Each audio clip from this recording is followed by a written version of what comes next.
Hello बच्चों, कैसे हैं आप? आशा करती हूँ आप सभी स्वस्थ होंगे। चलिए आज की वर्कशीट शुरू करते हैं बेटा।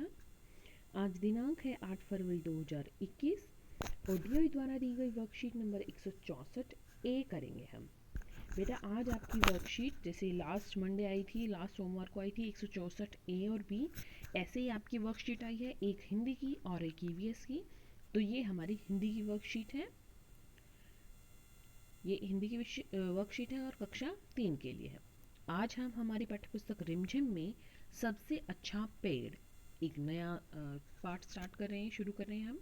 यहाँ पर आपको अपना नाम, यहाँ अपने शिक्षक या शिक्षिका का नाम लिखना है। नमस्ते प्यारे बच्चों, इस पहेली को पढ़कर पता लगाइए कि यहाँ किसके बारे में बात हो रही है। मैं हूँ पृथ्वी का हरा सोना, मुझे तुम कभी न खोना, सच्चा मित्र हूँ मैं तुम्हारा, दिखने में हरा भरा प्यारा प्यारा। तो किस चीज़ के बारे में बात हो रही है बेटा? सही पहचाना, ये बात हो रही है पेड़ों के बारे में, क्योंकि पेड़ हरे हरे होते हैं और इसे हरा सोना भी कहते हैं। चलिए अब इसी सच्चे मित्र से एक जुड़ा हुआ एक पाठ सबसे अच्छा पेड़ बोलकर पढ़िए और जानिए कि इस पाठ में किन किन पेड़ों के बारे में बात हुई है। तो सबसे पहले आपको बेटा ये पाठ पढ़ना होगा। सबसे अच्छा पेड़ आपकी पाठ्यपुस्तक में है। अगर आपने ये पाठ पढ़ लिया है तो फिर आगे चलते हैं, इसकी वर्कशीट करते हैं। प्रश्न 1, आइए सबसे पहले नीचे दिए गद्यांश को ध्यान से बोलकर पढ़िए और रिक्त स्थानों को भरिए। आपकी सहायता के लिए कुछ संकेत शब्द भी दिए गए हैं, जैसे नीम, चाकू, छां, रबड़। पेड़ डैश का भी अच्छा है, पेड़ नीम का भी अच्छा है।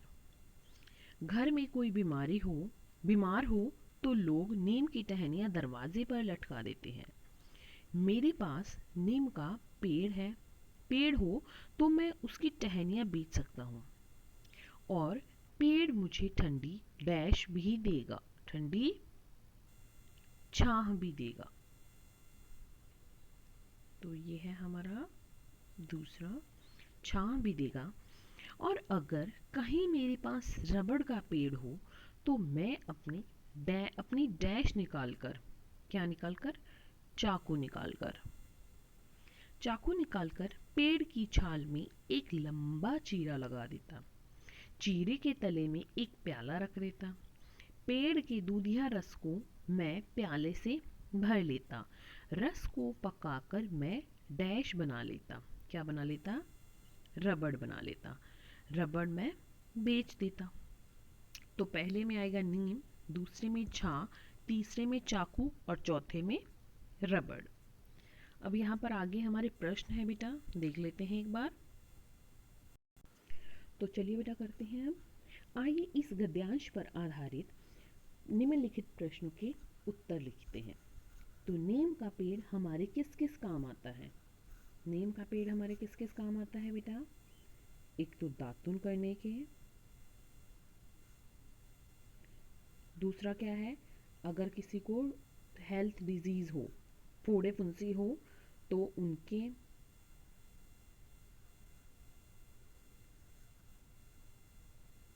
फोड़े फुंसी में इसके पत्तियों को पानी में उबालकर नहा लो, वो ठीक हो जाएंगी। और अगर कोई इंसान बीमार हो रहा हो तो घर के बाहर इसकी टहनियों को टांग दो, शुद्ध हवा अंदर आएगी और वो ठीक हो जाएगा।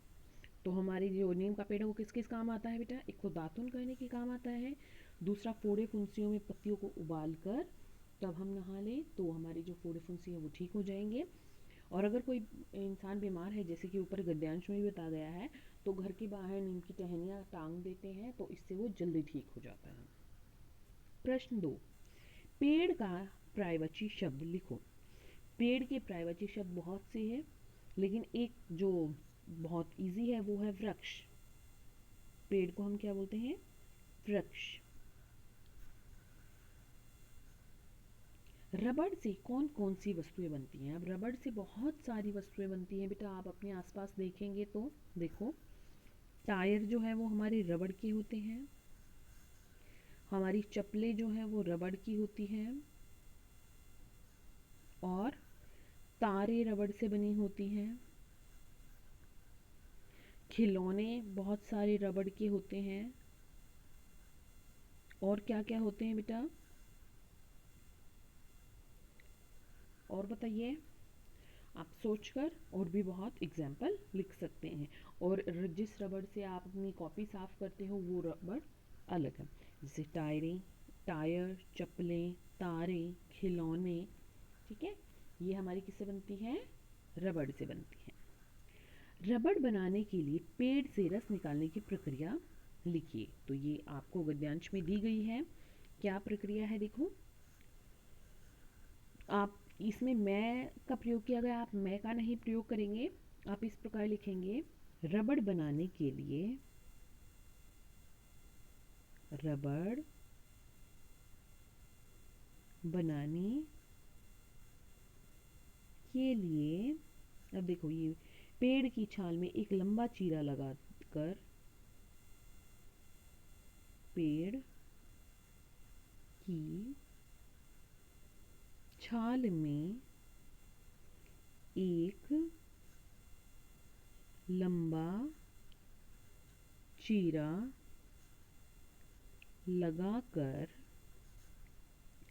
चीरे के तले में एक प्याला रख देता हूँ।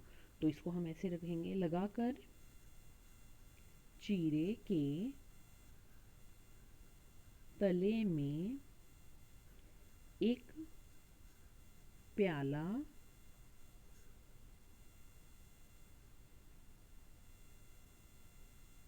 रख कर। ठीक है, रबड़ बनाने के लिए पेड़ की छाल में एक लंबा चीरा लगाकर, चीरे के तले में एक प्याला रख कर क्या करते हैं फिर? दूधिया रस को, फिर क्या करना है? दूधिया रस को, मैं नहीं, प्याले में भर लेते हैं। रस को पकाकर रबड़ बनाई जाती है। ठीक है बेटा, एक लंबा चीरा लगाया, उसके नीचे कोई भी प्याला रखा, कोई भी बर्तन रख लीजिए। जैसे वो इकट्ठा होगा दूधिया दूधिया सा, उसको पकाकर हम रबड़ बना लेते हैं। आगे देखते हैं। प्रश्न 2, पाठ में कुछ शब्दों के जोड़ों का प्रयोग किया गया है। जैसे मीठा मीठा। पाठ में कुछ और शब्दों के जोड़े ढूंढकर लिखिए। तो क्या क्या है बेटा? गै गै, गै से है, गो से गरम गरम, क्या है? गरम गरम। ए से एक एक। च से चलते चलते, चलते चलते। त से तरह तरह, तरह तरह। गरम गरम, एक एक, चलते चलते, तरह तरह। अब आगे बढ़ते हैं। प्रश्न 3, पाठ के आधार पर शब्दों की सहायता से खाली स्थान भरिए। तो कौन कौन से शब्द हैं? जटाई, छां, नीम, केले। तो क्या क्या है देख लेते हैं हम। खाली स्थान। आम के पेड़ के नीचे डैश थी। आम के पेड़ के नीचे क्या थी? छां थी। क्या थी बेटा? तो हम इसमें जो ऊपर शब्द है वहीं पर लिख लेते हैं बेटा। आम के पेड़ के नीचे छां थी। नारियल की डैश साफ हो गई। नारियल की जटाएं साफ हो गई। नारियल के ऊपर वो बाल बाल से होते हैं ना, उनको नारियल की हम जटाएं बोलते हैं। डैश की दातुन बहुत अच्छी होती है। नीम की दातुन, अभी हमने ऊपर भी पढ़ा है ना, नीम का जो वृक्ष है उसकी दातुन बहुत अच्छी होती है हमारी दांतों के लिए। दोनों भाइयों ने डैश के पत्तों पर खाना खाया। केले के पत्तों पर। देखो तो, आम के पेड़ के नीचे ठंडी छां थी। नारियल की जटाएं साफ हो गई। नीम की दातुन बहुत बहुत अच्छी होती है। दोनों भाइयों ने केले के पत्तों पर खाना खाया। प्रश्न 4, नीचे दिए गए शब्दों को ध्यान से पढ़िए और इस प्रकार से अन्य खाली शब्दों में जगह में भी आपको शब्द लिखनी है। तो क्या क्या है देखो। ल, आधा ल पूरा ल, ठीक है। जैसे दिल्ली, गुल्लक, तो हम एक लिख लेते हैं बिल्ली, क्योंकि बिल्ली में भी हमारा आधा लय और पूरा लय आता है। बिल्ली। और झिल्ली, झिल्ली क्या होती है? देखो, कभी प्याज काटा है? नहीं काटा, तो जब मम्मी काटेगी तो जैसे एक लेयर हमने उतारी है, एक छिलका उतारा, उसके बाद एक पतली सी लेयर चारों तरफ होती है प्याज के, ठीक है, वो देखो, उसको हम झिल्ली बोलते हैं। त, पत्ता, कुत्ता, और गत्ता लिख लेते हैं हम, गत्ता, जो हमारी कॉपी में या बुक में आगे पीछे वाला थोड़ा सा मोटा पेज होता है उसको गत्ता बोल देते हैं। छत्ता, मधुमक्खियों का जो छत्ता होता है जिसमें शहद इकट्ठा होता है उसे छत्ता बोलते हैं। अब प्रश्न 5, एक पौधा लगाइए और उसका एक प्यारा सा नाम रखिए, फिर उसके साथ अपनी फोटो खींचकर अपने या अपने प्यारे पौधे का चित्र बनाकर अपने अध्यापक या अध्यापिका को भेजिए। तो आपको कोई भी एक पौधा लगाना है, कोई भी आप उसको नाम दीजिए, उसके साथ अपनी फ़ोटो खींचो या फिर अपने पौधे का चित्र बनाइए और अपने अध्यापक या अध्यापिका को भेज दीजिए। इसके साथ ही आपको बेटा कार्य पुस्तिका की पृष्ठ संख्या 140 भी करनी है। अभिभावकों के लिए सुझाव है कि बच्चों से चर्चा करें कि पेड़ों की लकड़ी हमारे लिए किस प्रकार से उपयोगी है, और विभिन्न पेड़ों की लकड़ी के उपयोगी की सूची बनाने के लिए बच्चों को प्रेरित कीजिए।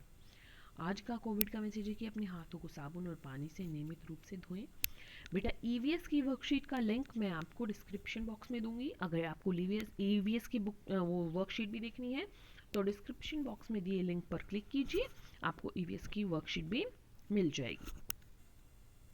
आज की वर्कशीट यहीं पर खत्म होती है बेटा, फिर मिलते हैं एक नई वर्कशीट के साथ। तब तक के लिए अपना ध्यान रखना। धन्यवाद।